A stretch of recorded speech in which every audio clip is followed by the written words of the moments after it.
Marketing is the action or business of promoting and selling your product or your service. But this also needs to include some research and some form of promotion or advertising. I'll be wrong to just tell you you can market your goods without doing some research. But today I'll be giving you nice tips on how you can do research, and so you can have more targeted focus, because during lean times, you don't want to spread your self too thin and market in spaces that are not bringing back the required value to your products.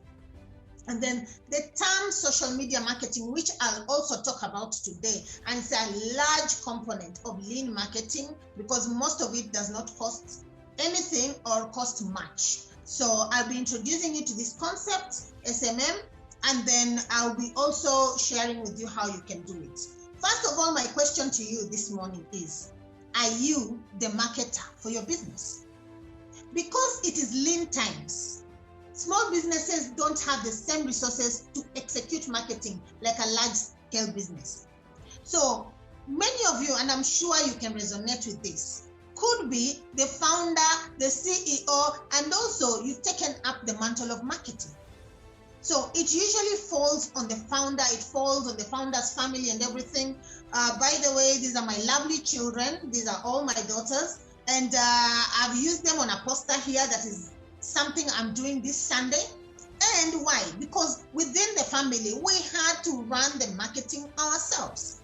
And we have to make sure it is a way to connect. So here's a picture of them encouraging people to attend a talk on personal branding, because it is helping definitely to engage people and everything. So my question to you, are you the marketer? Like myself in my businesses, are you the marketer of your business? If you are, again, take away some of the tips and share with us what are some of the things that you've gone through. And if you're thinking marketing doesn't make sense and you don't need to spend any time on marketing, please ask yourself this question this morning. Are you tired of being broke? Because for those of you who've attended even my live sessions when I've come into the different cities, I've always said to you one thing. Marketing is a top-line activity that we cannot ignore if we want to have a growing bottom line. Revenue generation is not enough. Bottom line or profits is what we want. And to get profit, marketing is a key activity.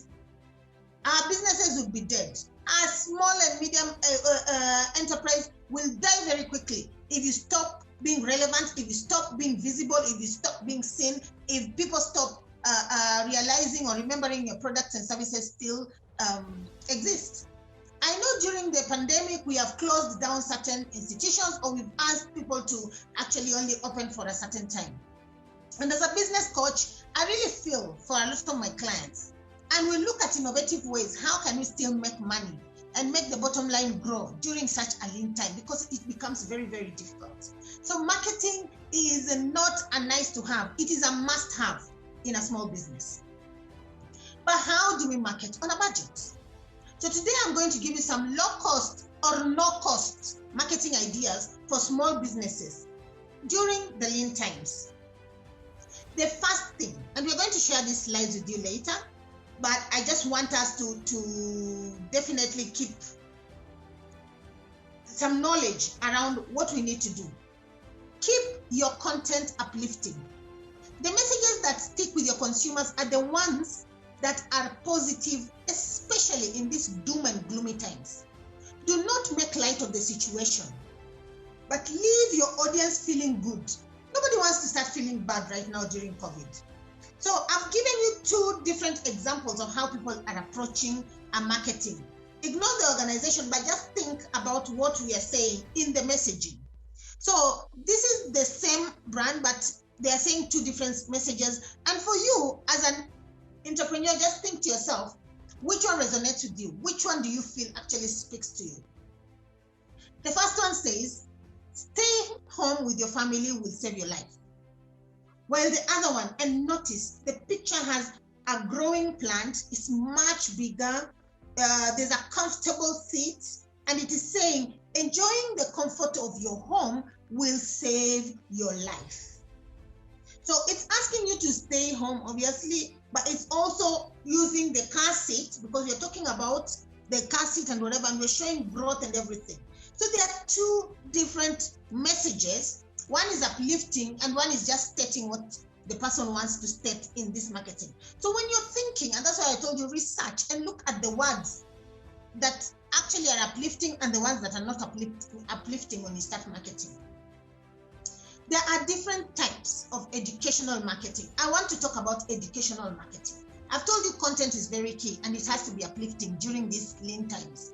It needs to uplift you and your customers. Second thing is you can go for educational marketing. You can say, you know what, as a business, I just want to focus on educational marketing. So what do you do at this point? Here, you can start off a blog. A blog is very easy to start online. You can use ebooks. You can do some social networking tools, which I'll share with you. You can do a press release about your product or your service, and the press release can be on a LinkedIn site or a free site. You don't have to, go and release it in a newspaper or something like that. You can do some interviews on television, on radio, on whatever. You can do videos. I mean, with just something like $14, you can create videos, and I can show you how I actually create videos using Zoom or Teams or whatever. And you can release those, or you can just use your phone. Or you can type up some PowerPoint presentations, work with your staff, and put something educational about your products, about your business, about your services. While creating educational content, you need to make sure it corresponds with your business and it corresponds with the coronavirus pandemic, especially at this time. Why is that important? It is important because, first of all, just talking about the pandemic will get people interested. The second thing is it will educate people. Maybe you're a cleaning company, and instead of just saying we offer cleaning services, you could say, did you know that right now clean air needs this percentage of sanitizing or whatever? Did you know you need this amount of alcohol in your sanitizer before you do it? And we have the products that actually meet those requirements. Those kinds of content are very, very important. So you are selling, but it's a soft sell rather than a hard sell, because you've educated first and you've touched people, and it is talking to us about your business, but it corresponds also with the pandemic and what people are worried about right now. The other type of marketing, I'm giving you different types of marketing. These are all lean, don't cost anything or cost minimum. Empathy marketing. And please look at my empathy map, especially when you get the materials. You need to map out and create or imagine a persona for your product or a persona for your business.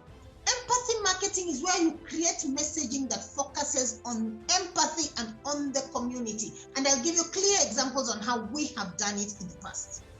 Paying attention to the needs of your local community, even if you're not meeting them face to face, but they are feeling you within the community. And even if they meet you face to face, they remember you for some good you've added, they will stay loyal to you. For us, our empathy marketing strategy has continued to work for us up until today. We have done it over the years, our business in the last 5 years and everything. And today, people have remembered us. So for instance, how do they see you, this persona? What do they do? What do they say? What are their biggest fears? You need to focus on solving community fears. What are their biggest hopes? Maybe them and their families and the community. What do they think and what do they feel? What is the, you almost stand in their shoes, and then you come up with a way that looks like, some people think you're wasting your time, spending time with the community, spending time understanding what are their fears, what are they saying, what do they need or whatever. But let me tell you, this is what connects you. People connect to people before they connect to your product or service. Remember that. You won't find that on the slides, but please remember that. People connect to people before they connect to product or service. I told you my background is in business, but I'll tell you for sure, I've worked in the people space for a very long time as a trainer and even as a coach. And what that has done, it has taught me that I don't need to do very strong advertisements. What I need to do is to pull, not push, in terms of my marketing strategies. And so how do I pull people? It is by focusing on these things that I'm talking about. Let me tell you, in business, there's nothing as big a deal as this. Many of you, if you're using email marketing, the opening rate is around 28% to 30%.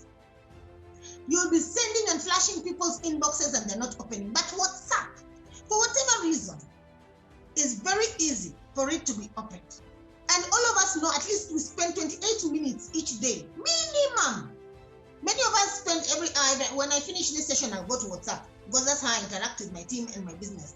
When I eat lunch, I'll go to WhatsApp. When I'm going to sleep, I'm going to WhatsApp. I spend at least an hour or whatever. So if you're WhatsApp marketing, can you imagine how easy it is? And this is just bundles. How much are our bundles? For 1,000 or 2,000 a month, we can have direct communication with our listeners. But with WhatsApp, it's a very strong marketing tool. What you need to do is vary the messages.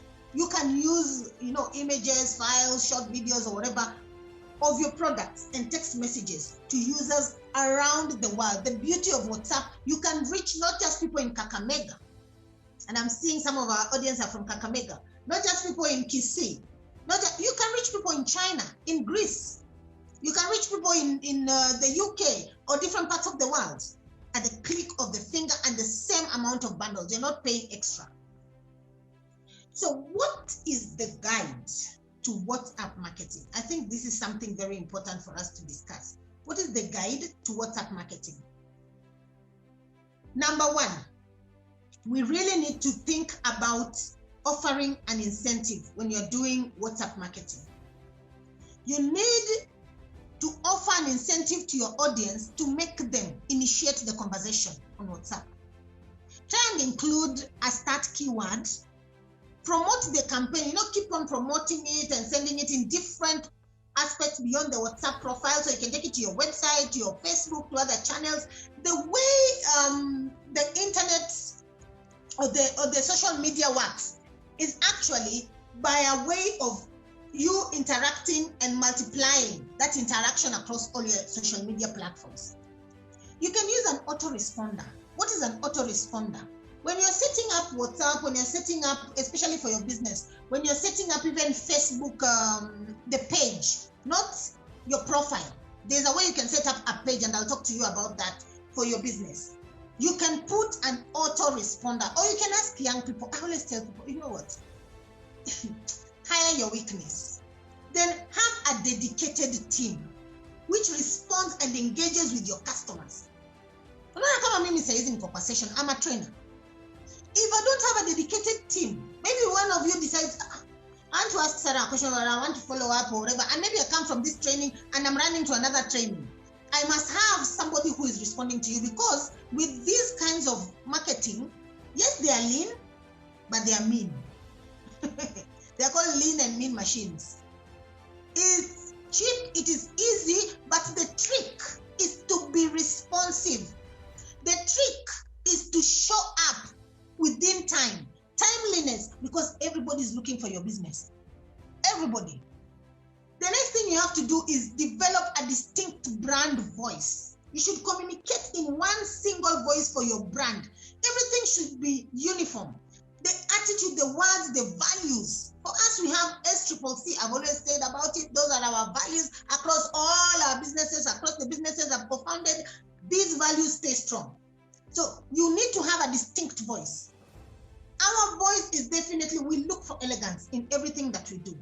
We look for fun, but we look for elegance, and we want to be accessible.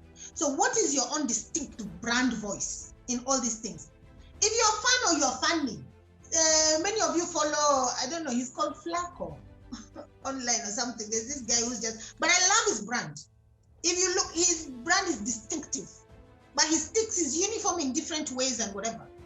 So it is important for you to find a way to put a voice to your restaurant, to put a voice to your farm products, Pale Kwale, to put a brand to the way you package your rice, to put a brand to the way you are running your internet cafe. Just help people to remember, huyu ni Sarah.